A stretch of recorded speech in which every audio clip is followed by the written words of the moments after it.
United States, they do it this way. Strike three. Batter out.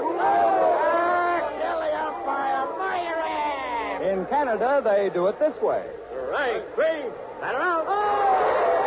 Kill the umpire. Fire him. In Mexico and Cuba, where the game also flourishes, they do it this way. Strike three. Batter out. Matalo, afuera. Mátalo afuera. Kill the umpire. In the USA, in Canada, in Mexico, in Cuba, baseball is more than an institution, more than an enthusiasm. It is an obsession. Therefore, with all due solemnity, the Columbia Workshop emphasizes that any similarity between today's story and reality is purely unintentional. As an appropriate salute to the World Series, the Columbia Workshop, radio's foremost laboratory of new writing and production techniques, repeat by popular demand an imaginary North American crisis. The Day That Baseball Died, written by Irvin Teitel and directed by Howard G. Barnes. The Day That Baseball Died. And now it's a riot, completely out of control. There are individual fights going on all over this ballpark, and each one is a milling, punching mass of baseball fans. All the players are slugging it out in the infield out there. It's a weaving nightmare of swinging fists and falling bodies. All the police who came pushing in just after the fateful pitch have disappeared into the middle of the mob. Now, here comes another flying wedge of police. The flying wedge is down. There goes another one. Now 5 of the police have disappeared. This ball game will go down in history. The mob has turned, and it's running in my direction. I'm going to get this microphone away from here before... Look down!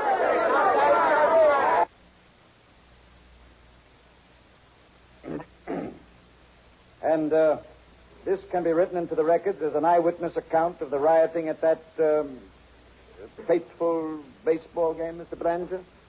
Yes, Your Honor, the words you have heard are mine, as recorded in our studios during the actual broadcast. Now, of course, I was greatly excited at the time, and no doubt I missed a lot of points. But in the main, am I in order, sir? By all means, by all means.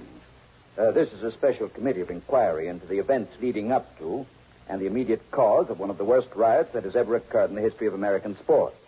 And on our findings in this courtroom, the future of baseball in this country, the future of baseball in all North America, may well rest.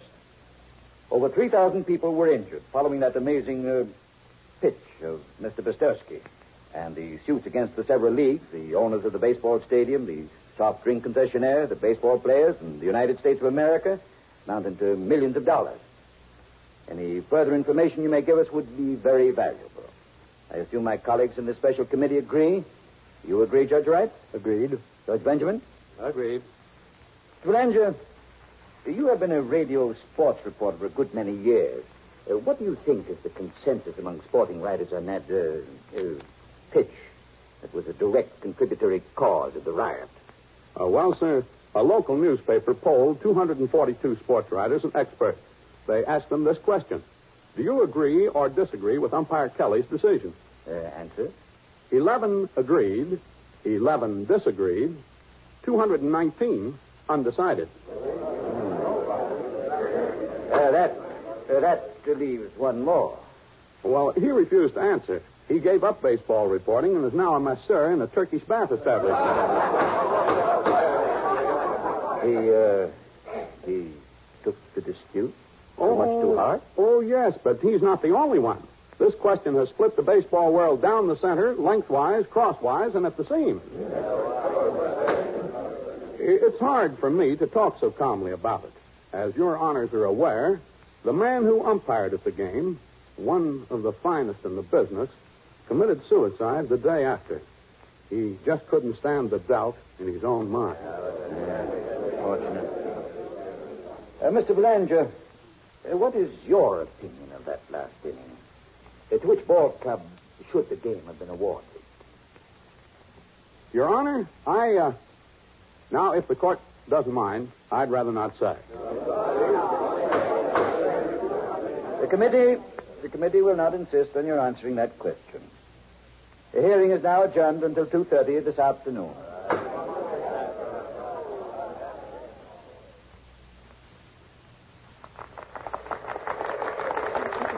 Good evening, ladies and gentlemen. We have presented on this radio series in the past the romantic, the dramatic, the bizarre, and the mysterious. We have brought to the microphone men who work thousands of feet under the sea and men who have sped through the stratosphere. On this program, you heard a man who saw and spoke to a ghost and a woman who could make rain fall anywhere at any time of year. Standing beside me now is the central figure in the most momentous sports dispute in history, the man whose right arm touched off a riot in New York, a panic in baseball, and a committee of inquiry. The sensational picture of the celebrated Green Sox, Red Bestursky.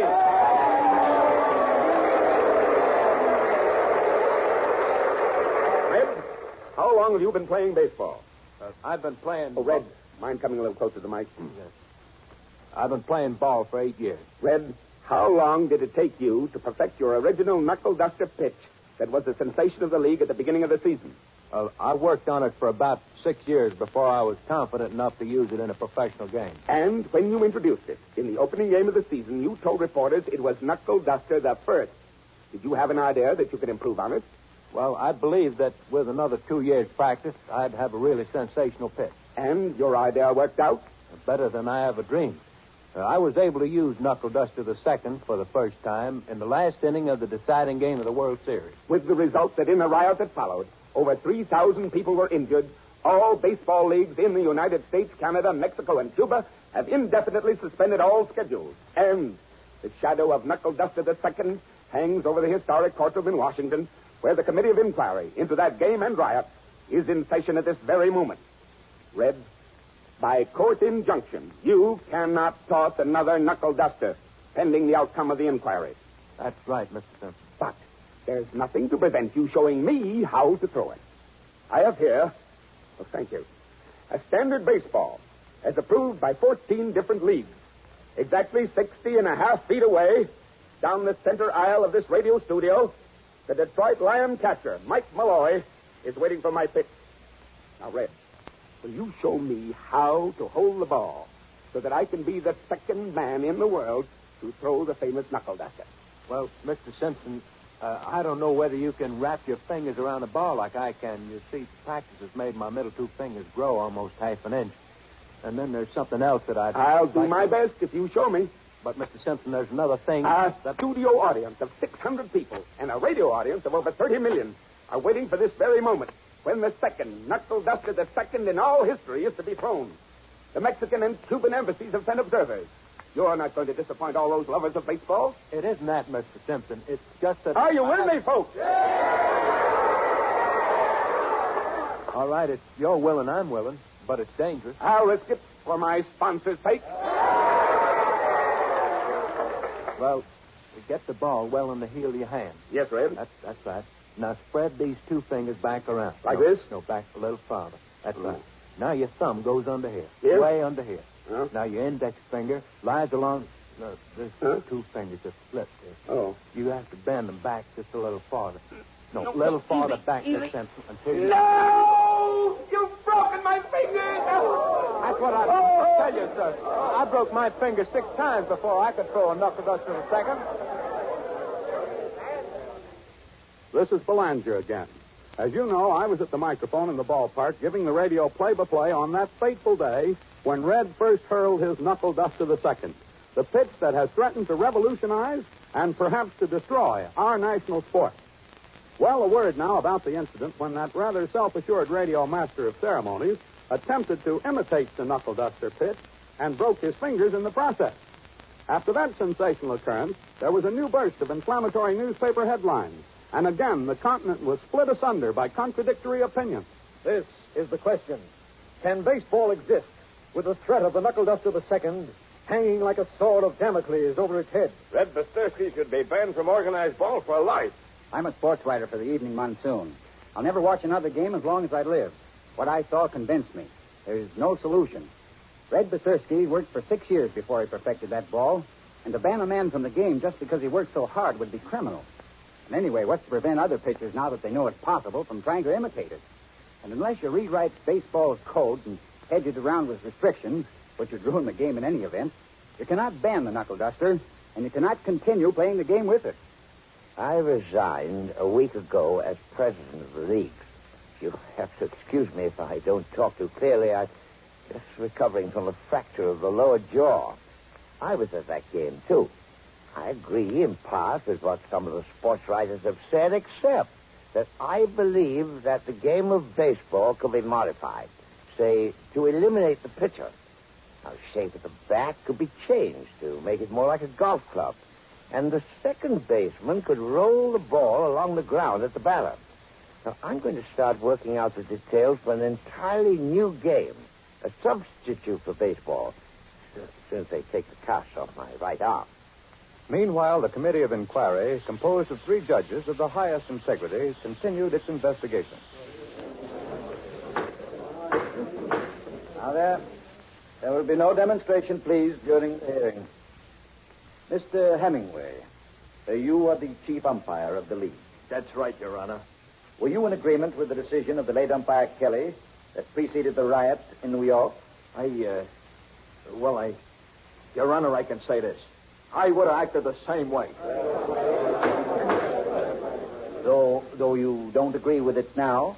I really can't answer that question, Your Honor. It's too serious. Mr. Hemingway, I understand you officiated as umpire in the opening game of the season when Mr. Bastersky introduced what he called Knuckle Duster the First. Yes, sir. The immediate predecessor of Knuckle Duster the Second. Do you recall that game? Certainly. Perfectly. I was standing behind the plate during that first pitch, and I was so surprised I could hardly call it. You see, in order to hit the ball, which was Red Bastersky's specialty, a batter must start a swing about a split second after the ball leaves the pitcher's hand, so that he uncurls almost automatically as the pitcher's arm flashes down. So that if some way could be found of throwing the ball en route, the batter would tend to swing anyway. Yeah, and he'd realize at exactly the same split second that he shouldn't swing that early. And with his body trying to go in 2 directions at once, serious things might happen. I'll never forget that pitch. The game was about to start. Red Bastersky, glancing around the infield, looked very calm and cool, considering the first pitch of the first game of the season is coming up. You know, fans, I can't make up my mind whether the announcement he made about using some fancy pitch that he calls the Knuckle Duster the First is a gag or not. Whatever it is, boy, it better be good or he's in for a lot of ribbing from those bleachers. Now, there he goes, pounding the ball into his glove. Now, here comes his famous speedball windup. His arm goes round and round. He's gathering speed. He's up on his toes. And here's the pitch. Oh, boy, what a slow ball. Which Taylor swung. No, he didn't. He was going to swing, then he stopped, and he fell. And he's crumpled on the ground there. The stands are in an uproar. They've just seen the unveiling of the Knuckle Duster the First. You say the batter swung. Did he... He broke his back. The second man up got so rattled he threw the bat at Bastersky and was expelled from the game.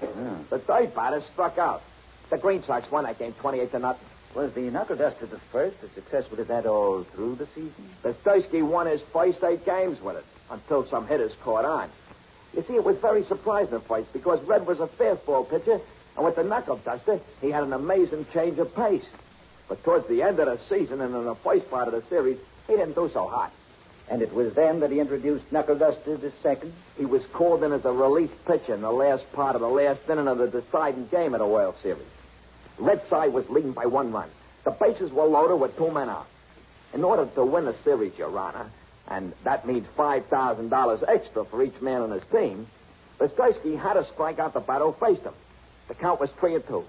Everything depended on that last pitch.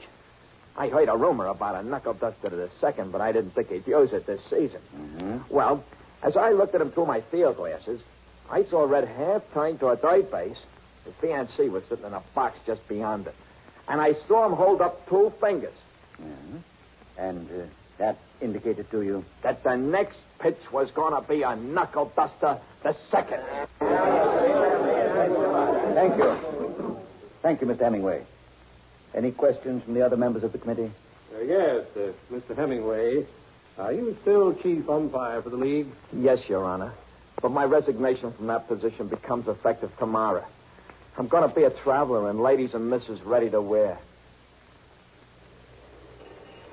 I beg your pardon, Miss Wilson? Yes. I'm from the Daily Blaze. Oh. Will you tell, how does it feel to be the fiancée of the most famous man in the athletic world? Oh, Well, it feels the same as it did when we became engaged 5 months ago. It's wonderful. Well, has the amazing game at New York interfered with your marriage plans at all? Oh, it certainly has. We were just talking about that the other night, and Red was saying that if he hadn't tried that knuckle duster the second, we would have been married by now. I see. Well, are you sorry he did, Miss Wilson? Oh, no, not at all. After all, it was the most important moment of the season, and he'd worked so hard on that ball for so long. Uh-huh. Miss Wilson, did you ever see Red actually practicing the knuckle duster the second? Never. You see, we have a large backyard, and Red had it fenced in and lighted. Uh-huh. Nobody was allowed near the place while Red was practicing. Dad used to patrol the outside with a shotgun. You say he had lights in it. Did he practice at night, too? Oh, my, yes. Often he'd call for me to go to a movie, and suddenly he'd snap his fingers and say the wind was just right, and he had an idea, and did I mine.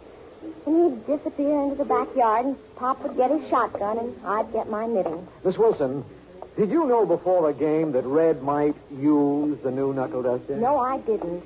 I didn't think he had it ready to use. But at the inquiry yesterday, the former chief umpire said in evidence that just before that final pitch, he saw Red turn to you and hold up 2 fingers. Wasn't that an indication? Oh, I saw him do that all right. Well, that means something entirely different to me. You see, I'm a junior grade school teacher. Passions ran high throughout the country. Gallup poll canvassers attempting to poll on the issue were attacked by fans who resented the wording of the question. In your opinion, was umpire Kelly correct in his decision? And a court injunction has been filed restraining any further sampling of public opinion as an incitement to disturb the public peace. A group of baseball tycoons, foreseeing the end of baseball, formed a syndicate to import cricket, England's national game. The situation was pretty depressing. The committee of inquiry droned on. Next witness, please. Your name is Vesta Molaski, and you're a first baseman. That's correct, Your Honor. You were the last man at bat in the last half of the 9th inning of the last and deciding game of the series? Yes, Your Honor. I was the first man in baseball history to face a knuckle duster the second. Mr. Molaski, I understand you are the league leading batter. Uh-huh. You have the highest batting average, most home runs and so on. Is that correct? Yeah, and I also have most triples and tied for the most runs batted in. Quite, Mr. Molaski. Had you ever been stricken out, if that's the correct term, by Mr. Bestersky? Well, Red struck me out 5 times at the beginning of the season. That was when he started using the original knuckle duster. Since then, no, I've been hitting him all the time. He wouldn't dare use that knuckle duster the first on me lately. Then when the count reached 2 strikes and 3 balls, Mr. Bestersky found himself between Scylla and Charybdis. Well, I wouldn't put it that way. He was in a hold. If he walked me, the tying run would be forced in, and there'd still be 3 men on base.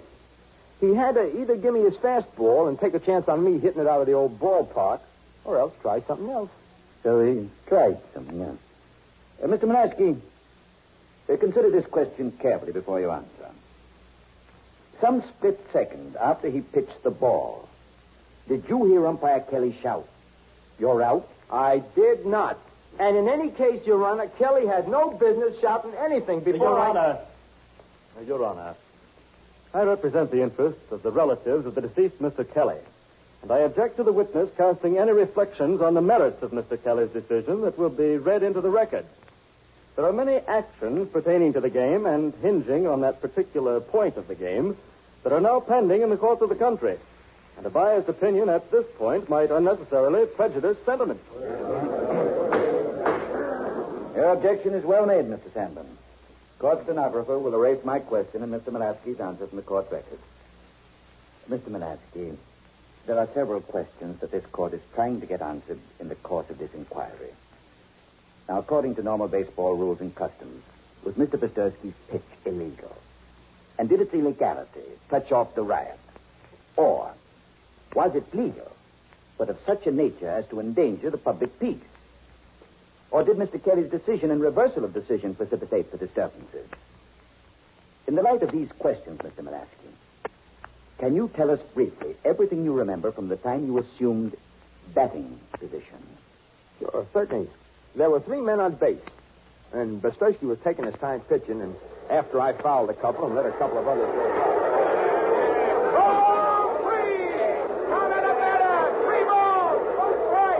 I stood at the plate knocking some of the dirt out of my cleats with the handle of my bat. Red stood there for a minute, pounding his glove. Then he looked toward third base and held up 2 fingers. Then he started his windup. I braced myself and dug my heel in the dirt, and I could hear that crowd going crazy. I saw the ball leave his hand as it came out of the windup, and then I... Your Honor. Yes? Your Honor, I represent the interests of the owners of the baseball stadium.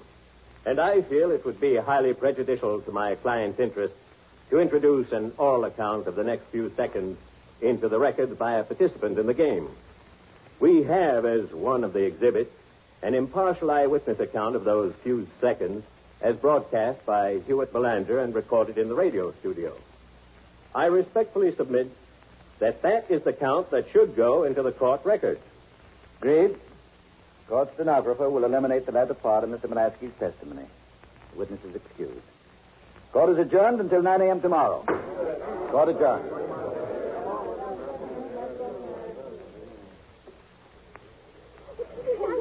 And then it happened. The Bobby Soxers discovered Red Bestursky. Suddenly, they put him in their gallery of heroes in every juke joint, in every ice cream parlor, wherever Bobber Soxers gathered. All over the country, it was Frankie, Van, Bing, and Red Bestursky, the Big Four.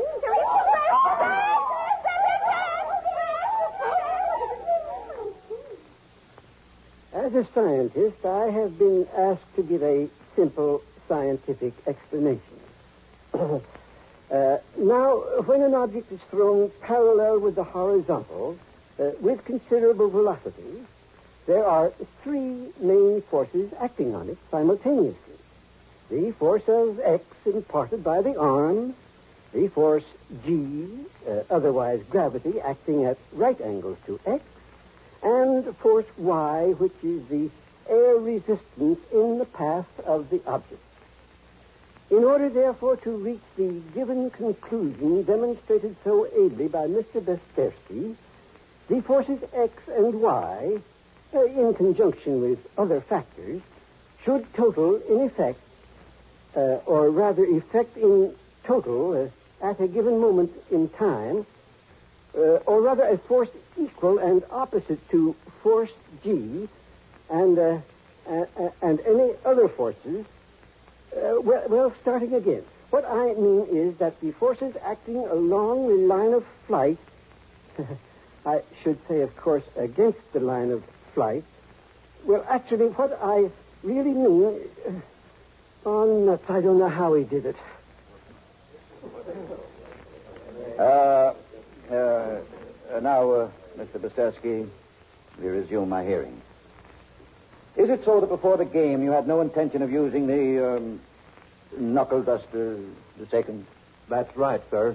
But I walked into a tough spot in the last inning, and I had to use it with a count 3-2 on the most dangerous hitter in the league. And you signaled that decision to your fiancée? No, sir. When I put up 2 fingers, I was testing the strength and direction of the wind. That determined exactly which way I had to grip the ball and the speed with which I had to throw it. Did you hear Umpire Kelly's decision? I not only heard him, I saw him wave his thumb upwards, meaning a strikeout. And that was when I threw down my glove and jumped into the air. We had just won the series, and that was my natural reaction. Thank you, Mr. Bestursky. There are no questions from my colleagues? No questions? No questions. The witness is excused. We are now ready to hear a further recorded description of the actual pitch, as described at the actual moment in a radio broadcast by Mr. Hewitt Belanger. By agreement of counsel, this is admitted in evidence. You please, Exhibit 109.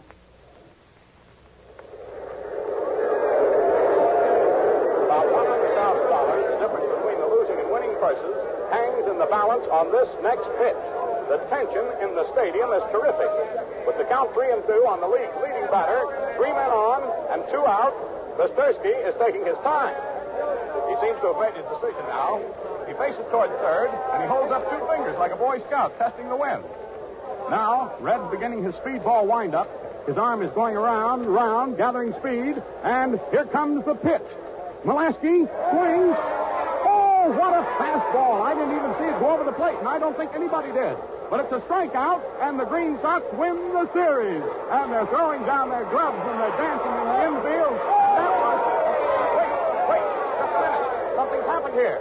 I can see it, but I don't believe it. I can't believe it. The ball hasn't reached the plate yet.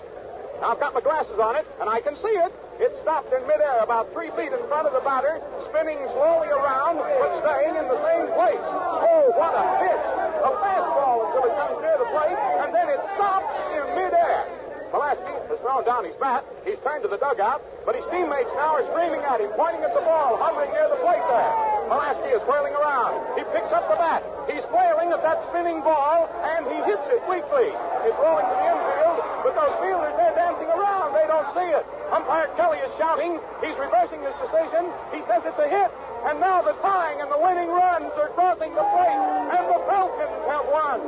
Or have they? The umpire is tearing at his hair. He's still shouting. Is he changing his mind again? The crowd is pouring out on the field now. All the players on the field are swinging bats, and now it's a riot that's completely out of control.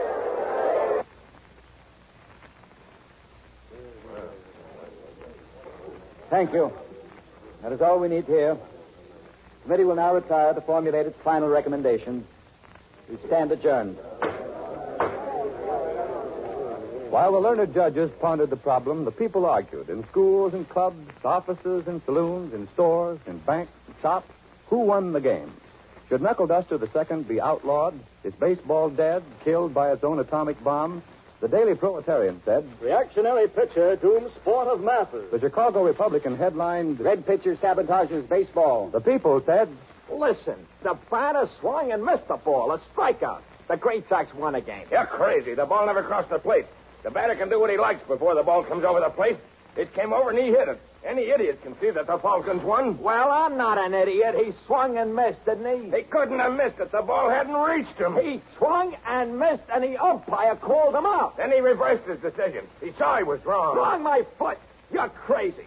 Boy, if you weren't my brother-in-law... My sister was idiotic enough to marry a lame brain. You leave my wife out of this or I'll give you hell. and other people said, What's the use of trying to play baseball if one guy can make a ball go like lightning for 60 feet and then make it stop dead? Them poor batters will all go crazy. They ought to play without a pitcher. I once saw a game of cricket, and they bounced the ball. If they made this Professor Ducati couldn't put that anti-gravity spin on it. Anyway, there's still hockey in the wintertime. For my money, they can play the game over again. For 7 days, while the nation boiled and simmered, the Committee of Inquiry deliberated. And then on the 8th day, in front of newspaper reporters, diplomats, foreign correspondents, feature writers, cameramen, and batteries of microphones, the learned justice, clearing his throat, announced... Ladies and gentlemen, this has been a dramatic presentation of the Columbia Workshop. Those responsible for today's broadcast are as follows. The writer, Irvin Teitel. The Columbia Workshop director, Howard G. Barnes. Members of the cast included Bill Slater as Belanger, Santos Ortega as the Justice, and Art Carney as Red Bistersky. Next week, the Columbia Workshop will present Studies in Jealousy by Jenny O'Brien. Meanwhile, stay tuned to CBS for the Larry Lester news program which follows. John Baker speaking. This is CBS, the Columbia Broadcasting System.